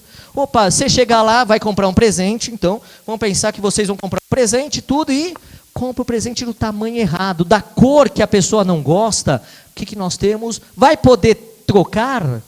Opa, a resposta é depende da política que o fornecedor estabeleceu. Por quê? Se você comprar uma camisa para mim de futebol, e aí compra lá a camisa do Palmeiras. Já começou errado. Não é do Palmeiras, não. Aqui é Timão, EO, Corinthians aqui. Opa, peraí. Aí você vai falar que pura e simplesmente a camisa do Palmeiras está viciada? Acho que sim. Não está viciada só porque é do Palmeiras, não. Porque poderia ser do Santos, do São Paulo, não importa. Pessoal, eu não gostei da camisa do Palmeiras, porque eu não sou palmeirense, sou corintiano. Você vai poder ter a troca se o fornecedor prometeu a troca deste presente. No caso, ele estabeleceu a política de trocas. Mas não há nada de errado com o produto, porque quando a gente fala em substituição é porque há vício, perfeito? Bom, mas o consumidor não é obrigado a optar pela substituição. Ele, consumidor, pode optar pela restituição da quantia paga. Restituição da quantia paga. Quando o consumidor opta pela restituição da quantia paga, é com a devida correção monetária e também aqui perdas e danos.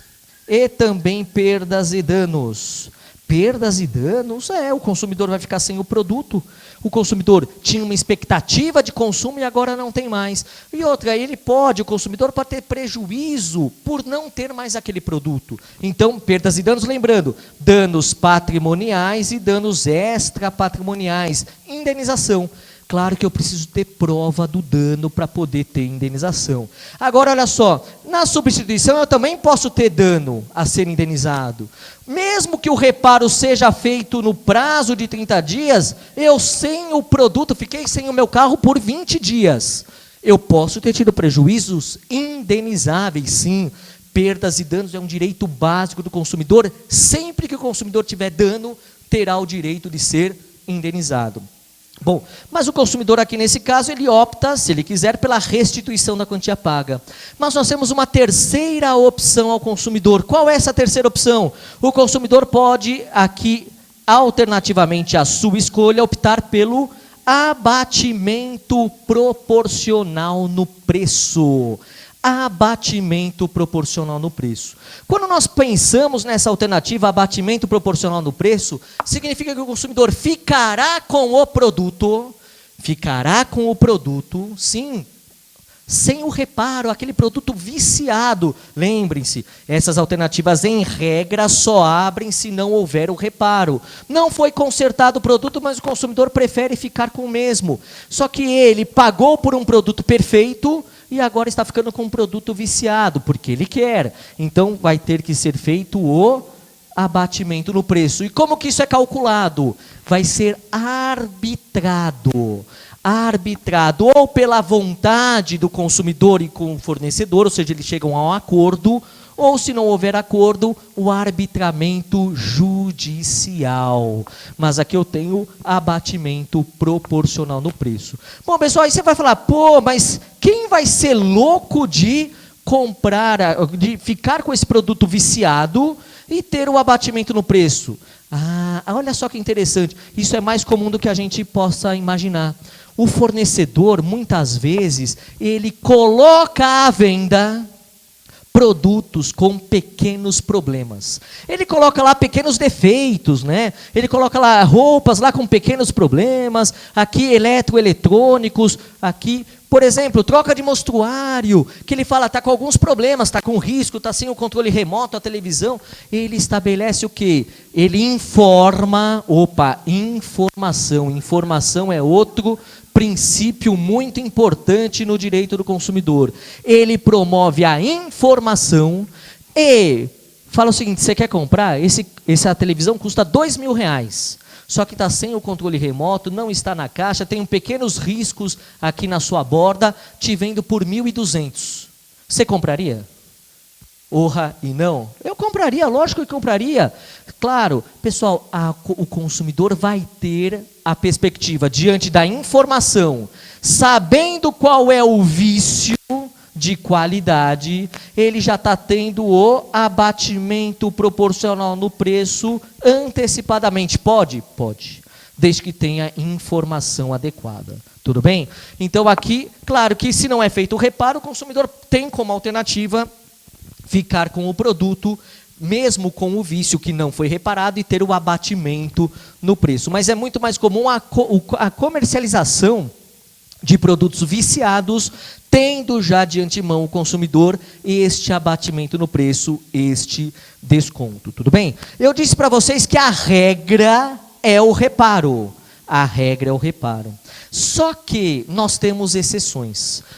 Temos exceções? Sim. Olha só. A regra é o reparo, mas o consumidor terá algumas hipóteses de diretamente ir para as alternativas, sem ter que passar pelo prazo de reparo, sem ter que passar pelo prazo para reparo. Ou seja, aqui vamos pensar o seguinte, em razão da extensão do vício, o reparo vier a comprometer o produto. Quer dizer, não dá para reparar. Não dá para reparar. Vamos pensar o seguinte, pessoal. Tá me dando uma fome. Tá me dando uma fome. Pensei agora num pão de queijo. Aí você olha lá na vitrine do barzinho, do boteco, da padoca, você vê aquele pão de queijo Meu, show de bola. Pergunta para o vendedor, ele fala, né? Lá para o balconista, ele fala, meu, acabou de sair, meu. Você, que maravilha.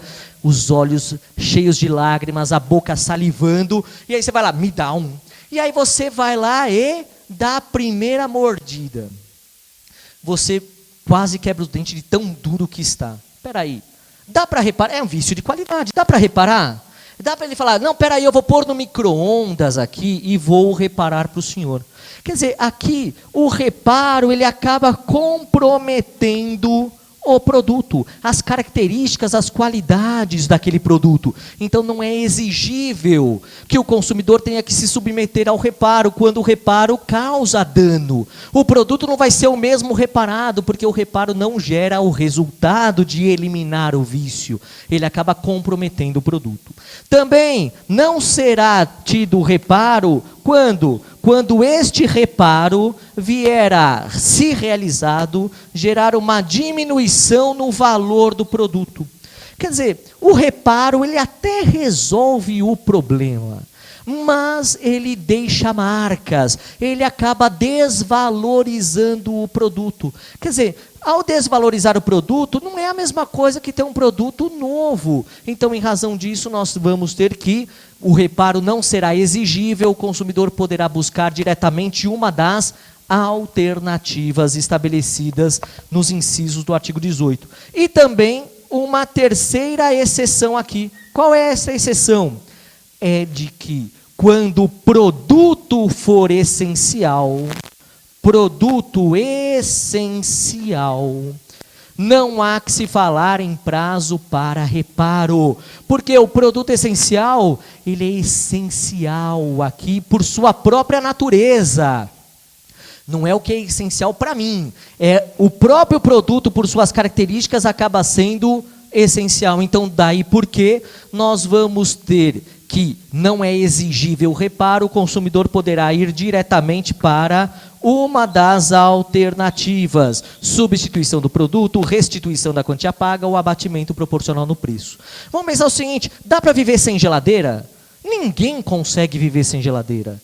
Dá para viver sem óculos de grau? Quem necessita do óculos de grau não é possível viver sem. Não é isso? Quer dizer, nós temos produtos que, guardada a sua própria essência, não terão condições de o consumidor ficar sem eles. Ou seja, o consumidor com prazo de reparo, ele está tendo um dano aqui abismal, absurdo. Aqui, então, por conta disso, vai direto para as alternativas. Aqui, pessoal, olha só detalhe. Quando nós pensamos nesta questão do produto essencial, a essência está no produto e não para as necessidades do consumidor. O produto é essencial para qualquer consumidor em razão de suas características, qualidades, composição, não importa, sua função é que torna ele essencial. Perfeito? Bom, este aqui é o detalhe do vício de qualidade do produto. Vício de qualidade do produto, garantia legal. Agora, olha só, pessoal, é sempre importante nós fazermos uma diferenciação com o defeito. O defeito ele está relacionado à responsabilidade pelo fato do produto ou do serviço. Quando nós falamos nessa responsabilidade pelo fato do produto ou do serviço, artigos 12 aqui a 17 do nosso Código de Defesa do Consumidor, o que nós temos? A responsabilidade pelo fato ele está relacionada à quebra da segurança esperada. Todo produto, todo serviço tem uma segurança que é aguardada, que é esperada. Olha só, pessoal, eu não tenho aqui, ou melhor, eu tenho a expectativa de segurança quando eu uso meu internet home banking, de não ter o quê? Uma fraude bancária sendo evidenciada. Então, os bancos são responsáveis por eventuais fraudes que possam ser ocorridas em razão do quê? Do uso do internet home banking. Claro. Pessoal, eu não espero, ao utilizar um aparelho celular, que esse celular entre em autocombustão. Imagine vocês aqui têm um celular que pega fogo. Pessoal, a minha imaginação é muito fértil, hein? Qualquer semelhança com a vida é mera obra do acaso. Mas o que nós temos aqui que pensar? Quando nós temos essa quebra da segurança, Eu não tenho só um problema de qualidade ou de quantidade, eu tenho algo muito mais grave. Aqui é a proteção da vida, da saúde, da segurança do consumidor. Pessoal, e aqui cai a rodo isso aqui no exame de ordem. O direito do consumidor é aqui a prevenção, quando possível, e reparação de danos.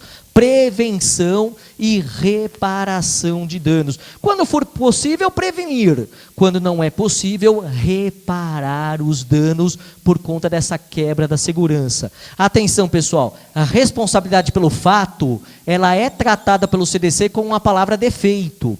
Mas o examinador de ordem, muitas vezes, ele estabelece a questão usando a palavra defeito para falar de vício. Então, tome cuidado. Quando você estiver lendo a questão da OAB, você vai parar e ler e falar o seguinte: bom, eu estou lendo a questão e fala lá, o produto está com um vício, um defeito. Se você identificar que é só um problema na qualidade, ou é só um problema na quantidade desse produto ou desse serviço, você está diante do vício puro e simples. Tudo bem? Agora, quando você percebe que aquela narrativa está gerando quebra da segurança do consumidor, aí o problema é mais grave, é a proteção da vida, a saúde e segurança. Aí esse defeito está relacionado à responsabilidade pelo fato do produto ou do serviço. Aí nós temos o quê? A prevenção e reparação de danos. E outro detalhe importante, quando você fala em responsabilidade pelo fato do produto ou do serviço, o prazo do consumidor é de 5 anos, prescrição de 5 anos, porque a pretensão do consumidor de buscar a reparação prescreve em 5 anos. Responsabilidade pelo fato. Agora, quando você fala em vício, garantia legal, eu falo em prazo decadencial. 30 dias para produtos ou serviços não duráveis e 90 dias para produtos ou serviços duráveis. Então aqui já muda bastante, porque a garantia legal, o prazo é de 30 dias ou 90 dias. Decadencial, o consumidor tem o direito de reclamar pelo vício aqui, quer seja de qualidade, quer seja de quantidade, quer seja do produto, do serviço, nesses prazos mais exíguos, garantia legal. Lembrando que a garantia legal é a garantia que a lei estabelece de forma indissociável, mas o fornecedor ele pode aqui estabelecer uma outra garantia, a garantia contratual, que é complementar à legal. Aí você deve estar pensando, mas pô, eu já ouvi falar da garantia estendida. A garantia estendida é meramente um contrato de seguro que o consumidor não pode ser obrigado a fazer sob pena de venda casada. O fornecedor não pode condicionar a aquisição de um produto ou um serviço à aquisição de outro produto ou outro serviço. Eu não posso ser obrigado a comprar pipoca dentro do cinema. Eu posso levar pipoca para o cinema, que eu levei de casa. Aliás, eu faço pipoca em casa, tal, ponho no saquinho do Carrefour, sim. Pode ser do Extra também, não importa. Eu ponho lá no saquinho e levo. Vou lá de boas. Por quê? Porque eu não posso ser obrigado a consumir a pipoca gigantescamente cara que é vendida no cinema, perfeito? Porque é venda casada, eu vou lá para ver filme, não vou lá para comer. Claro que eu acabo tendo aqui esse consumo paralelo, tudo bem? Então, venda casada não pode ser promovida aqui pelo fornecedor. Detalhe importante também, pessoal, oferta. Oferta. Quando nós falamos em oferta, a oferta é toda informação ou publicidade que o fornecedor veicula com vistas a gerar o consumo. E aqui a oferta tem uma característica muito importante. A oferta obriga o fornecedor a cumpri-la. O fornecedor é obrigado, ele é compelido a cumprir a oferta que ele estabelece. Há uma vinculação, e olha só, a oferta está na fase pré-contratual, quer dizer, aquele chamariz, aquela situação anterior ao consumo. Mas a partir do momento que o fornecedor veicula a oferta faz parte integrante do contrato, passa a integrar o contrato que vier a ser celebrado. E eu, consumidor, antes mesmo de contratar, eu já sou protegido, porque eu sou equiparado a consumidor, eu sou tratado como consumidor só pelo fato de estar exposto à prática comercial da oferta. Oferta que aqui engloba informação, importa também na publicidade. Publicidade que não pode ser nem enganosa e induzir o consumidor a erro sobre características, qualidades daquele produto, fazer com que o consumidor acredite que o produto ou serviço tem alguma característica, tem alguma função que na verdade não tem, né? E isso faz com que a publicidade seja enganosa. Ou a publicidade abusiva, que acaba sendo mais grave do que a enganosa, porque a abusiva é aquela discriminatória, é aquela que incita o medo, a violência, desrespeita valores, ela acaba fazendo o consumidor se comportar de maneira prejudicial à sua vida, à sua saúde, à sua segurança, perfeito? Então também é proibida a publicidade, quer seja enganosa, quer seja abusiva. Lembrando que veicular publicidade enganosa ou abusiva é crime também dentro do Código de Defesa do Consumidor. Perfeito? Bom, então olha só, aqui esta super, hiper, mega revisão do Legale, curso jurídico aqui, Legale sempre com você, partindo do pressuposto que você vai passar na OAB. Eu tenho certeza disso. Aqui, reta final, estudem. Código de Defesa do Consumidor tem apenas 119 artigos, só isso, só isso, só isso. Dá uma lidinha nesses dispositivos legais antes da prova. Vamos garantir mais 2 questões para passar na OAB. E eu tenho certeza, o direito está dentro de você. Você tem que saber pôr ele para fora, demonstrar o conhecimento. Para isso, leitura atenta. Tome cuidado, calma, tranquilidade para poder responder as questões. Perfeito? Eu sou o Georgios Alexandrides e tive o prazer aqui de estar com vocês nessa super revisão de Direito do Consumidor. Beleza? Bora lá, bora que dá. Valeu, meus amigos. Abraço. Até mais.